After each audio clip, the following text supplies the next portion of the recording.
tea, Sace. I can see that. Because I have seen a bunch of interviews on TV, Sace, where they always would have a cup of tea or a cup of cappuccino or something, so I'm being very professional. So we got an email last week from a middle schooler asking us to participate in said middle schooler's end of the year report project. And I'm pretty excited to participate in this and help out. So we got a list of questions from said middle schooler from, where is it, Norfolk, Washington Middle School? I don't remember the name of the middle school. The name on the email is Ishey B.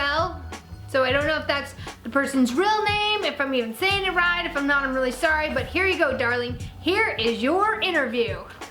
Okay, I'm so excited. Let me have my sip of tea with my pinky in the air. I really am taking this seriously. It's a very important interview.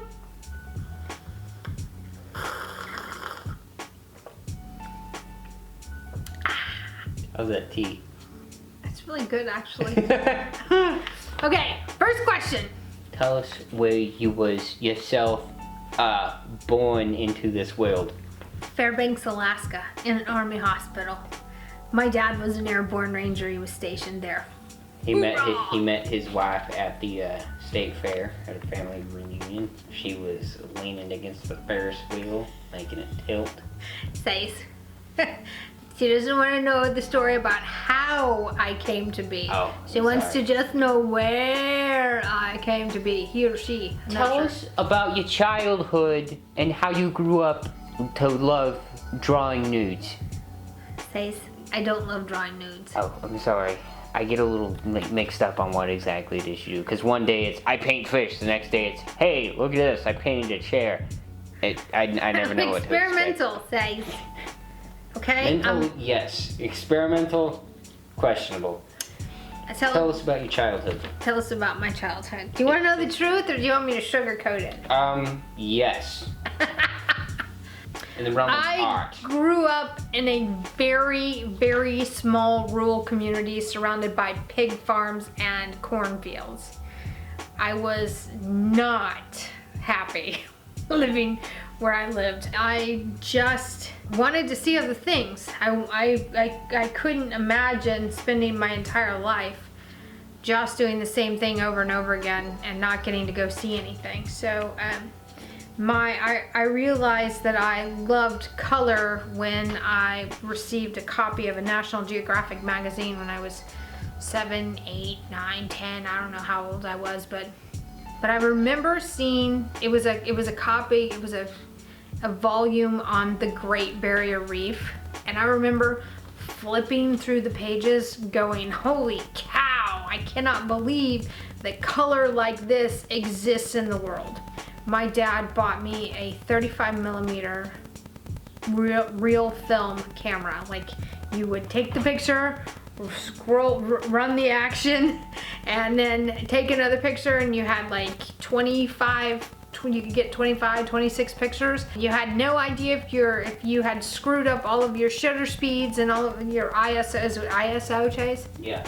Or if you had done everything correctly and the planets had aligned and you got the photo.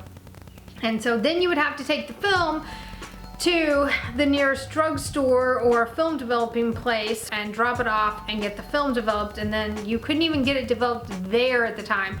They would send it out and it would come back a week later. This was before you could even get stuff developed at the store in an hour. And so you would wait and wait and wait and wait and wait and hope that the photographs had come back really well. And as I got better at taking pictures, I was doing it for my own reference material to paint, and I would notice that if you got one good picture out of an entire roll of film, you had done something pretty amazing. So, I just accidentally drew the Batman symbol while you were sitting over there talking about things that people don't really care about.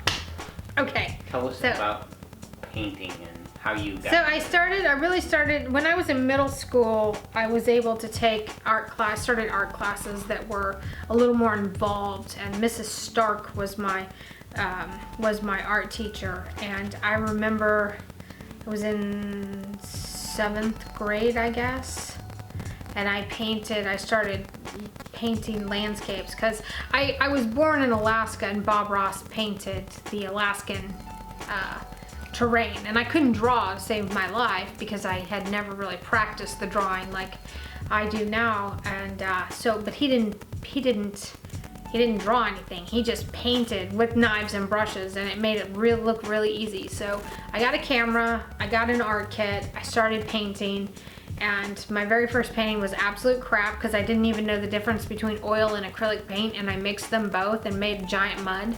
And then I just wrote my name diagonally across the canvas panel, which warped, and it was a hot mess. But I was determined to make it work, so I kept practicing and studying and practicing and studying, and before you know it, I was painting my own landscapes. And then the very first painting I ever sold was in middle school to the home ec teacher. She bought a painting from me. She paid $50 for it, and that was a long time ago. And that kind of got it started. And then I started entering competitions, and I started winning. Although, you know, sometimes I think winning competitions like that is good, and sometimes I think it's not, because you start thinking you know it all and that you don't need to practice anything, and you know. Where have you traveled in your art career? My family was pretty big on road trips when I was young, before my parents split. The coolest place I went to as a kid was New Mexico, Arizona. Stayed in Arizona for a week, and then went to the Petrified Forest. We went to Flagstaff and Sedona, and went to an Indian reservation because my cousins are Indians. Then we went to Arches National Forest, Monument Valley. Then we went into Wyoming and spent the night in the Teton National Forest, and then finished the trip by spending a week in Yellowstone. And this was the year before Yellowstone caught fire, so it was beyond beautiful. It was my first time seeing the mountains since I left Alaska when I was very young, and it was the first time I'd seen a waterfall, and I was just amazed at how beautiful a waterfall is. I mean, you don't get to see things like that in the cornfields and the pig farms. That kind of started it. And then, but I've always had this burning desire for the ocean. I mean, it was terrible, but I didn't get to see the ocean until I was like 21, 22 years old, and I got to see the Gulf of Mexico for the first time ever, and that was the first time I put my feet in salt water, and I haven't looked back since. In the meantime, we've had the opportunity, my art has taken me to Cabo San Lucas. My art got chosen 4, 5, 6 years ago to represent the richest billfish tournament in the world, the Bisbee Black and Blue. Made the cover of a magazine, and cover of an international magazine, and it was the t-shirt design for the entire thing. And it was the painting was auctioned off at the banquet, and it was the largest amount I'd ever sold a painting for. And then a couple of years later, I had an opportunity. Chase and I both went to Guatemala, to the middle of Guatemala in the rainforest, and we set up an art department in the in San Cristobal. And that was amazing because we actually got to even go a little further remote and go to a local village and paint with those kids too. And it was cool to learn that 10-year-old girls across no matter where they are, like there was a serious language barrier because I didn't speak Spanish and they didn't speak English, but we could totally communicate with paintbrushes in hand. And 10-year-old little girls across the globe love to paint mariposa, which is butterfly in Spanish, and 10-year-old little boys think soccer balls with flames coming out of the back of them are really cool too. So it was awesome. And then several months later, after we left all the supplies and things there, those kids actually started having art shows at City Hall in San Cristobal, and got to start really painting for real. So it was very much an honor to get to go do that. We have lots of pictures of that. And then I have been to The ocean keeps calling to me. I mean, it's just a constant. It never stops. Not a day goes by that I don't think about getting in. And it's not because I live in the Midwest still, and it's not the cold weather, because I really don't care. It's just the fact that the color in the ocean, when you're submerged in that water, there's nothing like it in the world. It cancels out all other senses, and you are literally flying through the atmosphere, the water being the atmosphere. It's like the closest thing to being a bird that I'll ever get. You're weightless, and you control your movements by how you breathe, and it's just a beautiful thing. But I guess 4 years ago, I had the opportunity to go snorkel with the humpback whales, and it was 90 miles offshore of the Dominican Republic in open water, and I did that for an entire week. I lived on a ship for an entire week with, I don't know, like 16, 20 other passengers plus the crew. And every day we would go out in these tiny little boats and then get into the water with the humpback whales and their calves, because this is where they would go. It was in February, and it's where they calve and breed, and it was amazing. First of all, to be in open water for the first time ever. The first time I got in the water was a bit terrifying. The first time I saw a whale with my snorkel and all, it was definitely terrifying. But after you get over how big they are, because you just don't get how big they are by watching it on National Geographic on TV or Blue Planet, you don't understand how large they are. But you can feel when they talk to you or talk to each other, you can feel that vibration go through your body. They're so big.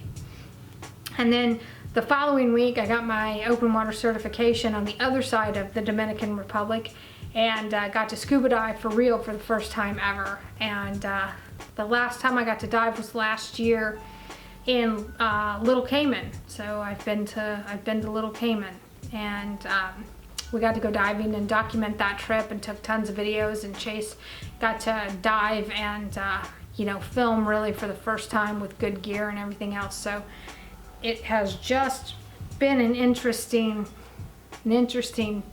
progression for me of getting to being able to take my own reference photos and really make the art my own.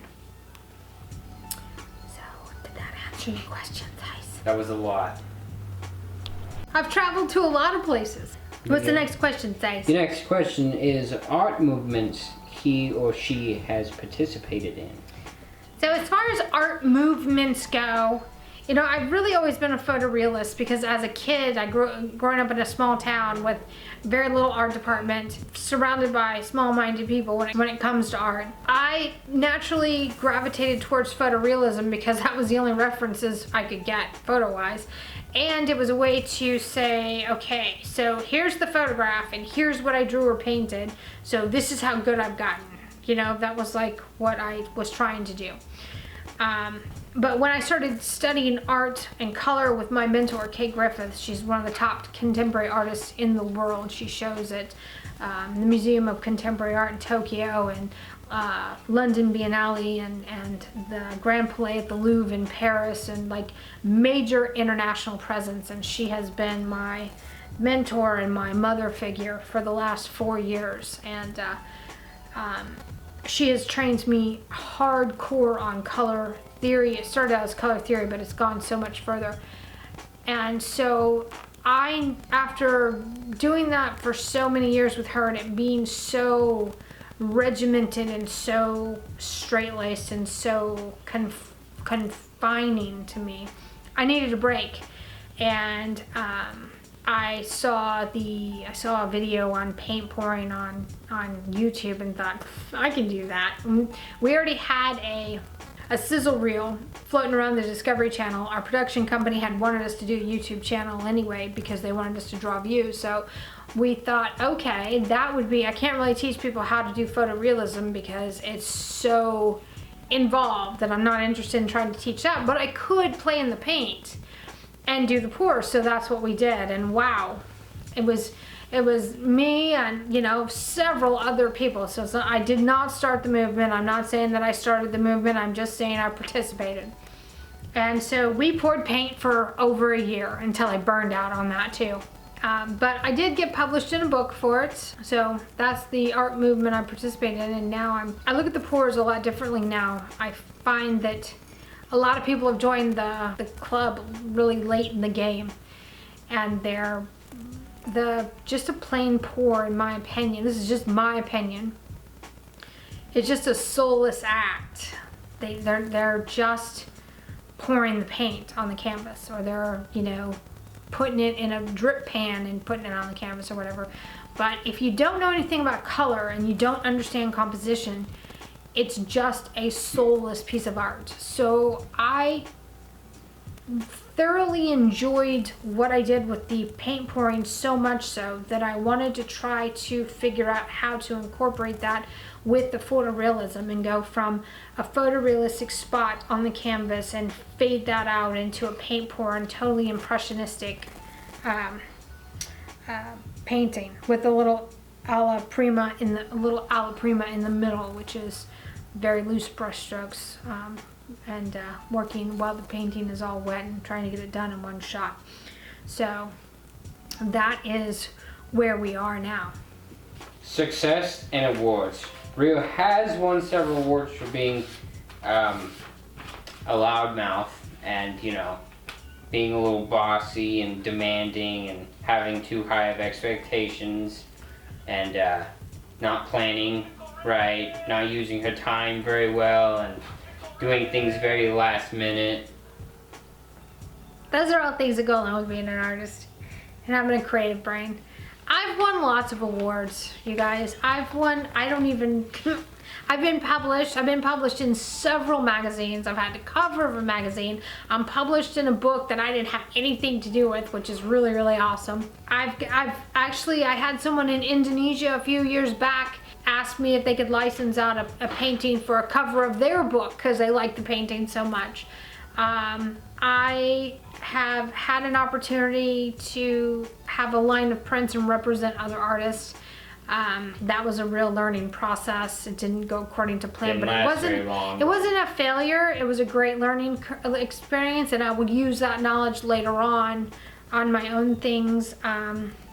You know, I got picked to represent a big fishing tournament, you know, the richest billfish tournament in the world. I have met Guy Harvey. I've stood in his gallery in Grand Cayman. You know, there's a whole lot of things, awards that I have won for my art and all this other stuff, but the award part isn't why I do this. I would really like to see my art, my oceanic art, make a difference. You know, if I can inspire a kid that you can make a living as an artist, or if I can inspire a kid to become a marine biologist or a oceanographer, or, you know, something in the sciences, or even a professional scuba diver that helps do research on the reef. Hi, what do you do for a living? I go into the water, blow some bubbles, take pictures, come back up, talk about how amazing it was, and thoroughly suggest that everybody do it. And stop using straws. That was Saress. I would really... It's a whole new world down there. Don't sing the song. Don't do it, Saress. Oh, don't tempt me, because I will. Don't do it, Saress. We'll get demonetized.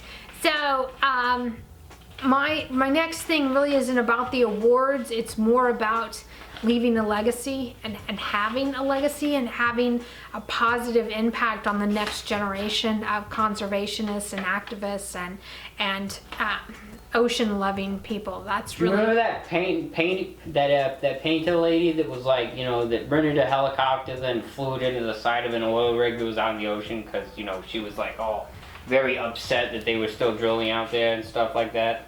No. No? Too far? Yeah, I don't remember that at all. No, you don't? No, I have no idea what you're talking about. That was you. That was not me. You're pretty sure that sounds like something you would do. No. Yeah. No, I'm afraid of fiery death. I'm not in on that. I'm afraid of fiery death, Saress. Oh. Saress, what is the next question? Decline in your work and health. Are you dying, and is your work dying? Well, I single-handedly killed my own art career, and I think I did it on purpose. I didn't want to be a photorealist anymore. I certainly did not want to stand on YouTube and pour paint anymore, because that was just soulless and lifeless and going nowhere. I mean, the questions and the commentary, always the same. No one paying real attention to what was really going on in the videos. And I didn't feel like I could be myself, so I literally just shut it all down. That kind of corresponded with me finding out that I had several very large tumors in my body that had to be taken care of. And so I got really, really sick for a little over a year, huh? Mm-hmm. And I had to quit. I had to quit touring. I couldn't go on the road. I couldn't do art shows. I lost all of that. I lost everything, actually. I lost my entire career. And then I had about 6 months after that. Last year, the only place I went we went scuba diving once. I was able to get through that without being ill. And I did one art show last year, and that was it. I used to do like 35 a year. Last year I did one. I had to decline going to the scuba shows, which is where I'd really like to be showing my work now, because I just couldn't do it. I couldn't travel. I couldn't risk that I would be ill while I was traveling. So it was a real, very low, very dark point in my non-career, because I really don't do well. I'm not programmed to just be a housewife or a mom. Nothing wrong with that at all, ladies. Big thumbs up if that is your job and that's what you do, but that is definitely not the job that I want to see on my resume. I have to do something with this art. And so, but what it did was I basically killed it because I was not willing to compromise. So as scary as it was at Saress, Sorry. as scary as it was probably the greatest decision I've ever made with regard to my art, because I had spent years telling someone else's story. I wanted to paint fish, but I didn't really know how to paint fish. I knew how to work color. I wanted to paint turtle, but I didn't really know how to paint sea turtles, but I understood the color behind them. And so I was often looking at other artists for inspiration for style when I had experimented for over a year with a new style that I didn't realize that I could combine with my old photorealistic style and then fade that out. And so effectively I decided to coming off the road and deciding that my art was no longer for sale was a great stepping stone in preparing me for the next phase, because it allowed me to just play in the paint. There was like no strings attached. Just paint. If it doesn't turn out, who cares? I could throw it away. No one's going to see it anyway. It's not to make a truck payment. It's not to make a house payment. It's not to pay for the next show to get to. It's not for anything. It's just for me to go, what worked in this piece and what didn't work in this piece. And it has been wonderful. And now I finally feel healthy. And I finally feel like I'm bored with the sound of my own voice. No, I finally feel like I have a style, and it took years. And I think that's what a lot of young people don't realize when they're first starting out, that it takes years to understand who you are. But now I get what art is. Art is your story. So I'm telling my story, and I found myself go back and paint a sailfish, and I went back and painted another starfish, and this time I did it, instead of it just being photorealistically, this time I did it with my own style. It was carved, it was impressionistic, it fades off into nothingness, and it was realistic enough but impressionistic enough that it had movement, and it tells a story. And it tells the story of the fact that our reef is dying. Our reef is dying, and we've got to do something about it. Our planet is in trouble, and it, whether it's global warming or whether it's us making this happen or whether it is just the cycle of the earth that the earth cycles through, you know, we need to be doing something to protect what's left here, because if we don't, we're going to have nothing left. And if we lose everything around us, then we lose all the color in the world. So hopefully that helps you with your middle school project. Let me know if you get an A. I hope you get an A. That would be awesome. If you don't get an A, she's going to be very upset. If you don't get an A, I'm going to talk to your teacher directly, because I think this was a fabulous interview. I'm on your side, kid. I'm on your side.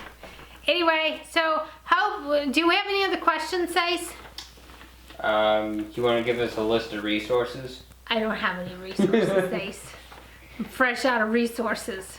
Would you like to tell Belle, Itchy Belle, goodbye and wish her a nice day, and give everyone else on here a sign out, because you didn't do that and you're just kind of sitting there staring off. Well, my legs are asleep because this futon is not very comfortable, and I'm wearing Christmas leggings. Look, it's cold up here, people. Don't judge me. Well, judge me. I don't care. Judge me. But it's cold. We just say goodbye. Okay. That's it for now. Thanks for joining us in the studio. Actually, thanks for joining us in the living room. On my couch. Ciao.